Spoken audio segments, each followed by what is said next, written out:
শাহরু রমাদান আল্লাযী উনজিলা ফীহিল কুরআন। রমজান মাসই হলো সে মাস যাতে নাজিল করা হয়েছে কোরআন। এই কোরআন হলো আমাদের সবার জন্য, গোটা মানব জাতির জন্য আল্লাহর পক্ষ থেকে চূড়ান্ত উপহার, যা মেনে চলার মাধ্যমে মানুষ আবার তার আদি নিবাস জান্নাতে ফেরত যেতে পারবে। কারণ তা আমাদের পিতা আদম আলাইহিস সালামকে উপহার দেওয়া হয়েছিল, যেন আমরা আল্লাহর নিকটবর্তী হতে পারি। এই আসন্ন রমজান মাসে আমরা আসলে কি উদযাপন করতে যাচ্ছি তার একটি ভূমিকা আপনাদের নিকট উপস্থাপন করলাম। আমরা আল্লাহর প্রতিশ্রুতির বাস্তবায়ন উদযাপন করতে যাচ্ছি। আবার বুঝতে চেষ্টা করুন, একটি প্রত্যাশার প্রতিশ্রুতির বাস্তবায়ন উদযাপন করতে যাচ্ছি। আবার বুঝতে চেষ্টা করুন, আপনারা অনেকেই হয়তো মনে করেন যে আপনি একসময় আল্লাহর অনেক কাছাকাছি ছিলেন, আমি অনেক ভালো মানুষ ছিলাম, বা আমার হৃদয় এখনকার চেয়ে আগে আরও পরিষ্কার ছিল।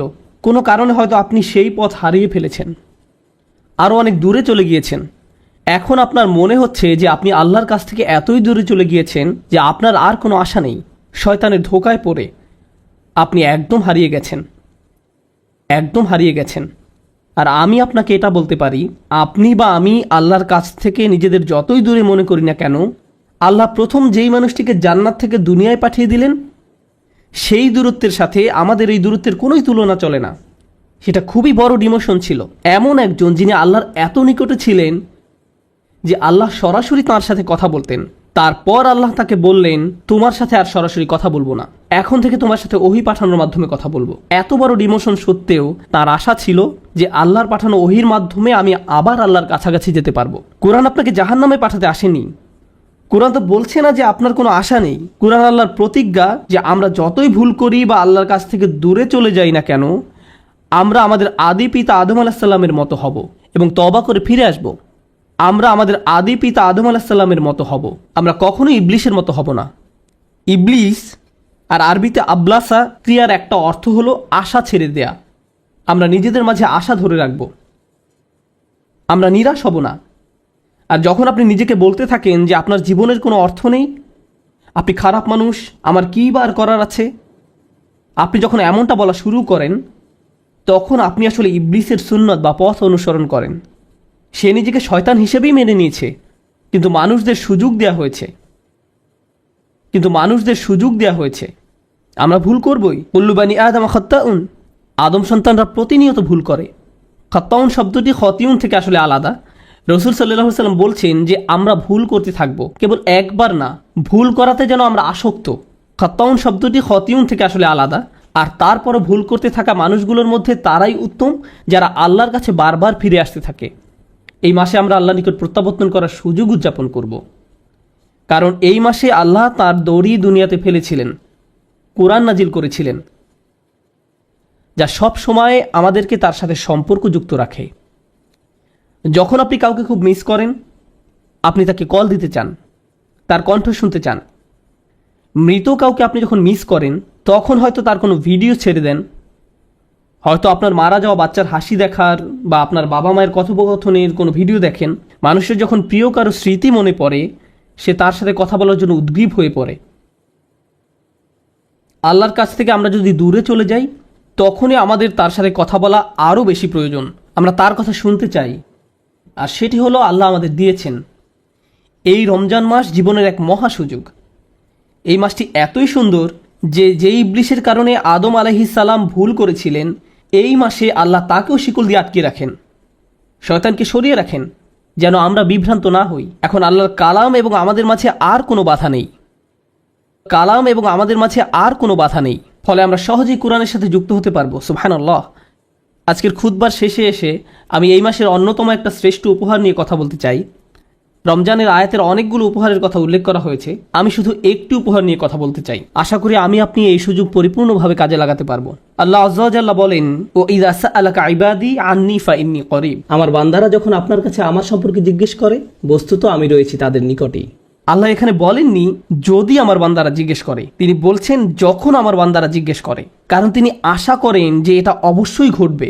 আপনি হয়তো আপনার সম্পর্কে আশাবাদী নাও হতে পারেন, কিন্তু আল্লাহ আপনাকে নিয়ে আশা করেন।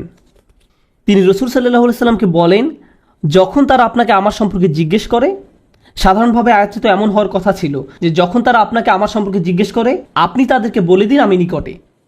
এটা বলার পর তিনি তার রাসূলের সাথে কথা বলা বন্ধ করে আপনার সাথে সরাসরি কথা বলা শুরু করলেন এবং বলেন, নিশ্চিতভাবেই আমি সন্নিকটে। আয়াতের মাঝখানে এসে বক্তব্যটি আর আল্লাহ এবং রসুল সাল্লাল্লাহু আলাইহি সাল্লামের সাথে না হয়ে আল্লাহ এবং আমার আপনার সাথে সরাসরি হয়ে গেল। বহুদিন যাবৎ হয়তো আপনি আল্লাহর সাথে কথা বলেন না। আপনি যদি অনেক দিন কারোর সাথে কথা না বলেন, আপনার মনে হতে পারে সেও হয়তো আপনার সাথে কথা বলতে চায় না। আপনি অন্য একজনের মাধ্যমে তার সাথে কথা বলতে চান, আপনি তার সাথে সরাসরি কোনো যোগাযোগ করতে চান না। কিন্তু আল্লাহ আজ্জা ওয়া জাল্লা সেই দেয়ালটি ভেঙে সরাসরি আপনার কাছে আসেন এবং আপনাকে বলেন ফাইন্নী করিব। তারপর আপনার হয়তো মনে হতে পারে তিনি কেন আমার দোয়ার জবাব দিতে যাবেন, কিন্তু আল্লাহ বলেন উজিবু দাওয়াতাদ দাঈ, একটি মাত্র দোয়া করা হলেও আমি তার সাথে জবাব দেই, আমি সাথে সাথে তার জবাব দেই। যে দোয়া করে সে একটি দোয়া করলেও আমি সাথে সাথেই তার জবাব দেই। অন্য কথায় এই আয়াত আল্লাহ সে লোক সম্পর্কে বলছেন না যে ঘন্টার পর ঘন্টা দোয়া করতেই থাকে, বরং তিনি এমন একজন সম্পর্কে বলছেন যে মাত্র একটি দোয়া করেছে। আল্লাহ এমন করে বলেন না যে ও সারা বছর তুমি পার্টি করে বেড়াতে, এখন তোমার কিছু একটা প্রয়োজন হয়েছে তাই আমার কাছে ছুটে এসেছো, দূর হও এখান থেকে। না না না, এমন ব্যক্তির দোয়ারও জবাব দান করি, তার এই একবারের দোয়াও। আর সেই ব্যক্তির যোগ্যতা কি? আমরা অনেক সময় মনে করি যে আপনি বড় কারোর সাথে কথা বলতে চান, আপনার কিছু যোগ্যতা থাকা দরকার। এরকমই হয় সব সময়। ধর্মীয় দৃষ্টিকোণ থেকেও মানুষ মনে করে আপনি যদি আল্লাহর নিকট কোনো প্রার্থনা করতে চান, আপনার উচিত ভালো পোশাক পরা, মসজিদে যাওয়া, দোয়া করার শ্রেষ্ঠ জায়গা হলো মসজিদে হারাম অথবা মসজিদে নববী। আরও ভালো হয় আপনি যদি পাপ করা বন্ধ করে দিয়ে দোয়া করতে পারেন। আর এই সবগুলোই সত্য, কিন্তু প্রত্যাশার এই আয়াতে আল্লাহ বলছেন দোয়া করার জন্য তোমার যে যোগ্যতা থাকা চাই তা হলো তুমি দোয়া করার জন্য প্রস্তুত। শুধু এটাই। আপনি হয়তো চরম অন্ধকারে নিমজ্জিত কেউ হতে পারেন, শুধু আল্লাহর নিকট ফিরে আসুন। আপনি কাউকে চমৎকৃত করার জন্য এটা করছেন না, কাউকে এটা দেখানোর জন্য করছেন না, অথবা আপনার আশপাশের কারো মন্তব্যের জন্য আপনি তোয়াক্কা করেন না। মানুষ হয় আপনাকে অতিরিক্ত ভালো মনে করবে অথবা অতিরিক্ত খারাপ মনে করবে। মানুষ মনে করতে পারে আপনি খুবই ভালো মানুষ, কিন্তু আপনি তো ভালো করেই জানেন আপনি কেমন। অথবা তারা মনে করতে পারে আপনি চরম কুপ্রবৃত্তির একজন মানুষ, আপনার মাঝে ভালো কিছুর অস্তিত্ব নেই। তারা আসলে আপনার সত্যিকারের অবস্থা জানে না। তো আল্লাহ জানেন, কিন্তু আল্লাহ জানেন এবং আপনি নিজে জানেন। মানুষের ভুল মন্তব্যের কারণে নিজেকে প্রতারিত হতে দিবেন না। অনেক সময় এমনকি আপনি নিজেও আপনার প্রকৃত অবস্থা জানেন না, কিন্তু আল্লাহ জানেন। লোকে আপনার সম্পর্কে ভালো বা মন্দ যাই বলুক না কেন, এর প্রতি কোনো গুরুত্ব দিবেন না। আপনি শুধু আল্লাহর নিকট ফিরে আসুন এবং তার নিকট দোয়া করুন। আশেপাশের সব কোলাহল ভুলে যান। আর যখনই আপনি দোয়া করবেন, আল্লাহ সাথে সাথেই তার জবাব দিবেন। একটি রমাদান প্রসঙ্গে, বিশেষ করে আল্লাহ যেহেতু রমজান মাসে কোরআন প্রেরণ করেছেন, তাই এই মাসে তাকে ডাকতে থাকুন, আল্লাহর কাছে বিভিন্ন জিনিস চাইতে থাকুন, আল্লাহর সাথে কথা বলুন। এই মাসে তাকে ডাকতে থাকুন, আল্লাহর সাথে কথা বলুন যখন আপনি একা থাকেন, আল্লাহর সাথে কথা বলুন যখন আপনি গাড়িতে থাকেন। আপনাকে আরবিতে কথা বলতে হবে না, তার সাথে পাঞ্জাবি, বাংলা, ইংরেজি যে কোনো ভাষায় আপনি কথা বলতে পারেন। আপনাকে তার সাথে বইয়ের ভাষায় কথা বলতে হবে না, সাধারণ কথ্য ভাষায় কথা বলতে পারেন। আল্লাহ সব ভাষা বুঝেন। আপনি যদি কোরআনের ভাষায় কথা বলতে না পারেন, সমস্যা নেই। আল্লাহ আপনার নিকট থেকে সর্বপ্রথম যে বিষয়টা চান তা হলো তার সাথে আপনি যোগাযোগ করুন, তার সাথে কথা বলুন, তাকে ডাকুন। কতজন মানুষ আসলে আল্লাহকে ডাকে, তার সাথে কথা বলে, তার নিকট কাকুতি মিনতি করে, কান্নাকাটি করে। এভাবে একা একা আল্লাহর সাথে কথা বলার সময় কেউ দেখে ফেলবে ভেবে আমরা বিব্রত বোধ করি। আল্লাহর সাথে কথা বলুন যখন আপনি গাড়িতে থাকেন। মানুষ ভাবতে পারে আমার হয়তো মাথায় সমস্যা আছে। এটা কি বলা হয় ঈমান বিল গায়ব, অদৃশ্যের প্রতি বিশ্বাস। আপনি যদি বিব্রত বোধ করেন তাহলে মনে হতে পারে আল্লাহ আসলে আপনার কথা শুনছেন না। যদি আসলে বিশ্বাস করেন যে আল্লাহ আপনার কথা শুনছেন, তাহলে তার সাথে কথা বলুন। মানুষ যাই মনে করুক না কেন, এই কথোপকথন শুধু আল্লাহ এবং আপনার মাঝে। তাই তিনি আপনাকে প্রস্তাব দিচ্ছেন যে যখনই তুমি আমাকে ডাকবে, আমি সাথে সাথে তার জবাব দিব। আর এর বিনিময়ে তিনি আপনার নিকট একটা জিনিস চেয়েছেন, একটা অনুরোধ করেছেন, ফালিয়াস্তাজিবু লি। কাজেই তাদের কমপক্ষে আমার ডাকে সাড়া দেওয়ার চেষ্টা করা উচিত। আপনি আল্লাহর সাথে কথা বলছেন আর আল্লাহ বলছেন হ্যাঁ আমি তোমার ডাকে সাড়া দিব, কিন্তু তোমারও আমার ডাকে সাড়া দেওয়া উচিত, বা অন্তত সাড়া দেওয়ার চেষ্টা করা উচিত। তিনি বলেননি সাড়া দাও, তিনি বলছেন সাড়া দেওয়ার চেষ্টা করো। ইস্তিজাবা, তুমি সাড়া দেওয়ার চেষ্টা করছো, এটা অন্তত আমাকে দেখাও। এখন আপনি যদি কারো ডাকে সাড়া দিতে চান, প্রথমত আপনাকে তার ডাক শুনতে হবে। কারো ডাক শুনতে না পেলে আপনার পক্ষে তো তার ডাকে সাড়া দেওয়া সম্ভব নয়। যদি কোনো প্রশ্ন করা না হয় তাহলে তার জবাব দেওয়ার কথা আসে না। সুতরাং আল্লাহ যেহেতু আপনাকে সাড়া দিতে বলেছেন, তার মানে তিনি আপনাকে প্রথমে তার কথা শুনতে বলছেন। কিন্তু কিভাবে আপনি আল্লাহর কথা শুনবেন? আর সেটা হলো আল কোরআন। যখন আপনি আল কোরআন তেলাওয়াত করছেন, যখন আপনি আল কোরআন শুনছেন, যখন আপনি কোরআনের আয়াত নিয়ে চিন্তা করছেন, আপনি এমন একটি বিষয় শুনছেন যার জবাব দেওয়া প্রয়োজন। এখানে আল্লাহ আপনার সাথে কথা বলছেন। সুতরাং এখন যেহেতু তুমি আমার সাথে কথা বলছো, আমাকেও তোমার সাথে কথা বলতে দাও।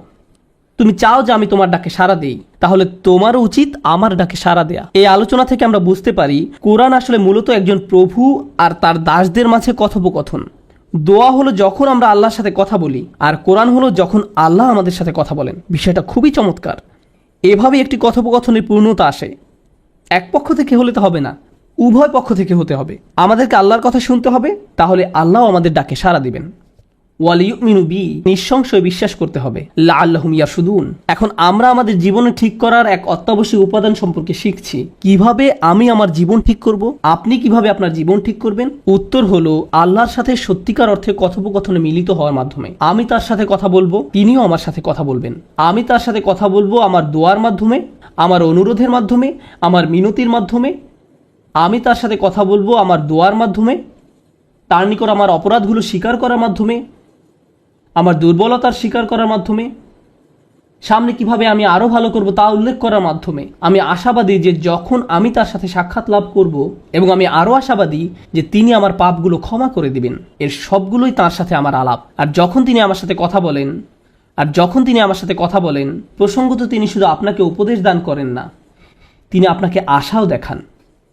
তিনি আপনাকে কৃতজ্ঞ হতে শেখান। তিনি আপনাকে সচেতন এবং সতর্ক করেন। তিনি আপনাকে আপনার চারপাশের মানুষ সম্পর্কে সচেতন করেন এবং কিভাবে তাদের সাথে আচরণ করতে হবে তা শেখান। তিনি বাস্তবতা সম্পর্কে আপনার চোখ খুলে দেন। এই কথোপকথন জীবনকে সঠিক পথ দেখিয়ে দিবে। অনেক মানুষের এমন হয়, যখন সে সমস্যায় পতিত হয়, কারোর সাথে কথা বলা তার জরুরি হয়ে পড়ে। এই আয়াতগুলো আমাদের বলছে যে রমজানের এই 30 দিন হলো আল্লাহর সাথে কথা বলার মোক্ষম সময়। আপনি যদি এটা করতে পারেন, কেউ কেউ হয়তো রাত্রিবেলা কাজ করেন, আপনার পক্ষে হয়তো তারাবির নামাজে উপস্থিত হওয়া সম্ভব নয়। কারো কারো অন্য কোনো সমস্যার কারণে হয়তো মসজিদে উপস্থিত হওয়া সম্ভব নয়। কারো কারো পরীক্ষা থাকতে পারে, বা এই সেমিস্টারে হয়তো অনেকগুলো কোর্স নিয়েছেন, তাই রমজানও আপনি অনেক ব্যস্ত থাকবেন। আপনাদের কারো কারোর জন্য সময়টা সহজ হবে না, হয়তো ব্যস্ত থাকবেন।